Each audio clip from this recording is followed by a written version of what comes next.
अब दूसरा test match शुरू होने वाला है और पहला टेस्ट मैच जिस तरह पाकिस्तान ने खेला है बड़ा ज़बरदस्त खेला, क्योंकि जी हर शोबे में पाकिस्तान ने ना बड़ी ज़बरदस्त परफॉर्मेंस दी। क्योंकि जी जिस तरह पाकिस्तान ने स्पेशली बैटिंग में पहले दिन टेस्ट मैच में कम बैक किया था, ये बड़ा काबिल तारीफ़ था कि फवाद की और जो अज़हर की पार्टनरशिप थी, इससे मेरे ख़्याल में टीम का ओवरऑल है ना जो उनसा मोराल है ना बड़ा हाई हुआ होगा कि जिस तरह का पाकिस्तान ने कम बैक किया है। लेकिन अब जिस तरह पहला टेस्ट मैच ख़त्म हुए 5 दिन हो गए, वेन्यू चेंज हो गया, सारी जगहें चेंज हो गई हैं।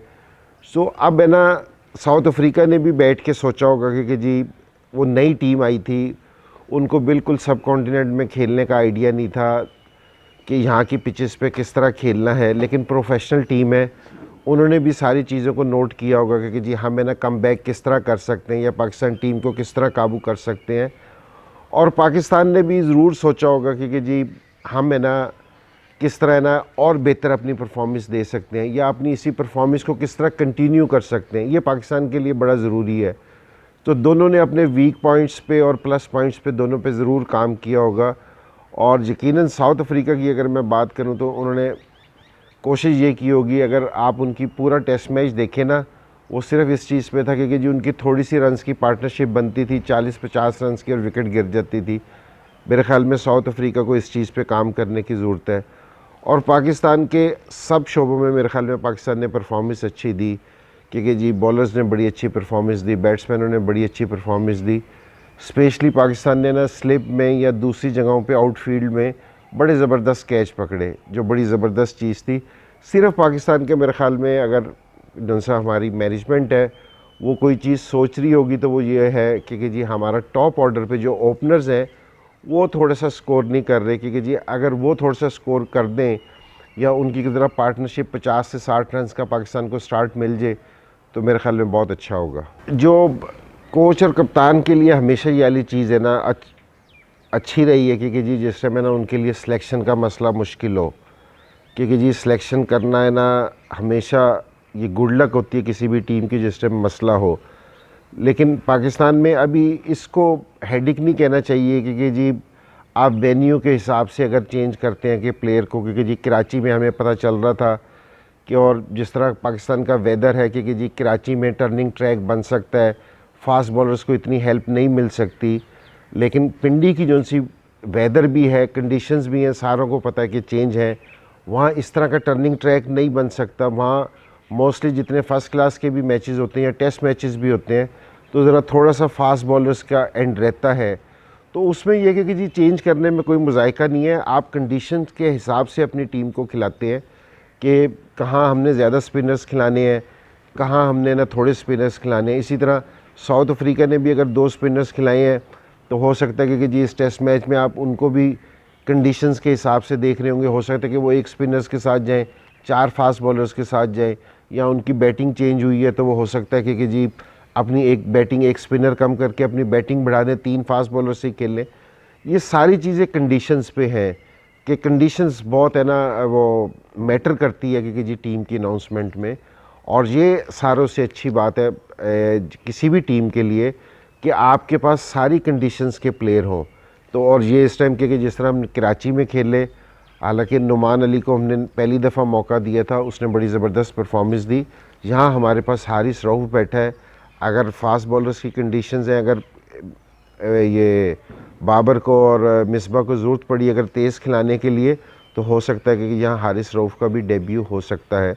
तो ये सारी जो सी टीम है ये कंडीशंस पे डिपेंड करती है कि जी कंडीशंस क्या कह रही हैं। बाबर भी इंक्लूड हुआ है और बाबर ने कराची में कोई इतना ख़ास स्कोर नहीं कर सका जितने वो बड़ा प्लेयर है, और मेरे ख्याल में कम बैक भी कर रहा है क्योंकि जी पूरे न्यूजीलैंड टूर पे वो बाहर बैठा रहा। अनफॉर्चुनेटली उसने बैट को भी नहीं हाथ लगाया, तो यहाँ आके भी मेरे ख्याल में उसने थोड़ी सी प्रैक्टिस की है। तो यहाँ आके वो दोनों दफ़ा स्पिनर से आउट हो गया। तो काफ़ी सारे लोग बात कर रहे थे कि जी स्पिनर से कोई वीकनेस वगैरह तो ऐसा नहीं है कि जी ये स्पिनर्स को मुश्किल है। मेरे ख्याल में जिस क्लास का बाबर प्लेयर है सो ये हो जाता है कि जी कभी कभार आप है ना टर्निंग ट्रैक था कि जी स्पिनर से ही आउट हो जाते हैं किसी से। लेकिन मुझे बाबर की टेक्निक में कोई ऐसी चीज़ नज़र नहीं आई कि जी उसको कोई मुश्किल हो स्पिनर्स को खेलने में या कोई ऐसी चीज़ हो रही हो। वर्ल्ड क्लास प्लेयर है और मेरे ख़्याल में अगर मेरे से कोई ऑनेस्ट ओपिनियन ले तो मैं कहूँगा कि जो उसके 30 रन उसने सेकंड इनिंग्स में किए थे, जिसमें उसने 3 से 4 चौके मारे थे, मेरे ख्याल में वो टेस्ट मैच की बेस्ट शॉट्स थी। सो बहुत ज़बरदस्त प्लेयर है, तो इंशाल्लाह इस टेस्ट मैच में उसको बेहतर परफॉर्मेंस देनी चाहिए, क्योंकि काफ़ी अरसे से आउट ऑफ टच है। तो अगर इसमें बैट्समैन आता है तो कुछ मिस्टेक्स हो जाती हैं उससे। पाकिस्तान मैंने जो बात की थी पहले टेस्ट मैच से पहले कि जी पाकिस्तान ये वाला टेस्ट मैच जीत सकता है, मैं अब मेरी एक तो ख्वाहिश भी यही है कि जी पाकिस्तान ये वाला टेस्ट मैच भी जीते, और जितने पाकिस्तान टेस्ट मैच खेले वो सारे जीते। लेकिन वाली बात मैंने इसलिए कही थी कि जिस तरह की साउथ अफ्रीका की टीम आई है ना, जिस तरह की साउथ अफ्रीका की पहली वाली टीम में होती थी, वो ये वाली टीम नहीं है। वो इसलिए कह रहे हैं, ये नहीं कि जी प्लेयर अच्छे नहीं है, लेकिन इन प्लेयर्स को ना पाकिस्तान की सब कॉन्टिनेंट में खेलने का आइडिया नहीं है, यहाँ की पिचों का बिल्कुल आइडिया नहीं है। तो जिस तरह हमारा कोई लड़का साउथ अफ्रीका जाके बिल्कुल फंस जाता है अगर शुरू में जाए, अगर उसे एक्सपीरियंस ना हो, इस तरह उनके लड़के भी आके हमारे यहाँ बिल्कुल है ना ब्लॉक हो जाते हैं। उनके लिए स्कोर करना आसान नहीं होता, बॉलर्स के लिए विकेटें लेना आसान नहीं होता। सो मैंने इस नज़र से कहा था कि हमारी टीम इस नज़र से उनसे बहुत बेहतर है कि जी हमें परफॉर्मेंस बेहतर देंगे और टीम को हमारी जीतना चाहिए, और अल्लाह का शुक्र है कि जीती है। यहाँ भी अब देना पाकिस्तान में कंडीशन कितनी एक चेंज होगी रहेगी, तो सब पिंडी में भी अगर मैच है कि हम कंडीशंस की बात कर रहे हैं, ठीक है कि जी उस तरह का टर्निंग ट्रैक नहीं होगा। कराची में भी पिच टर्निंग ट्रैक नहीं था। अगर किसी को कोई ये कह रहा है कि जी टर्निंग ट्रैक पिच था, कोशिश की गई थी स्पिनिंग ट्रैक बनाने की, लेकिन वो पिच थोड़ा सा अनइवन हो गया था, जिसकी वजह से मुश्किल हो रही थी। यहाँ अगर प्रॉपर पिच होगा और अगर थोड़ा सा फास्ट बॉलर्स को भी हेल्प मिलेगी, सो मुझे नहीं लगता कि जी पाकिस्तान टीम को फिर भी मुश्किल होनी चाहिए। इसलिए कि जी न्यूजीलैंड की सीरीज़ खेल के आए हैं, वहाँ भी हमारे लड़कों ने, ठीक है हम टेस्ट मैच नहीं जीते, लेकिन कुछ लड़कों ने हमारे वहाँ स्कोर किया, अच्छी परफॉर्मेंस दी है। सो मेरे ख़्याल में पाकिस्तान का अब भी जीत और हार का तो कोई भी नहीं कह सकता, हम तो थोड़ा सा आइडिया लगाते हैं, लेकिन पाकिस्तान का अब भी है ना, मेरे ख़्याल में अगर परसेंटेज देखी जाए इस पिंडी टेस्ट मैच में भी, तो मेरे ख़्याल में पाकिस्तान की ज़्यादा है कि जी पाकिस्तान ये वाला टेस्ट मैच जीत सकता है। और इससे भी कि जी इससे पाकिस्तान एक तो टेस्ट रैंकिंग में भी ऊपर नंबर पे आ जाएगा, थोड़ा सा पाकिस्तान को इस चीज़ का भी फ़ायदा होगा। लेकिन मैं इस चीज़ के अलावा ये वाली चीज़ कह रहा हूँ क्योंकि जी हमें है ना जीत की बड़ी सख्त ज़रूरत है कि काफ़ी सारे नए लड़के खेल रहे हैं, आपको जीत से ना कॉन्फिडेंस आता है नए लड़कों को, ये बड़ा ज़रूरी है नए लड़कों के लिए।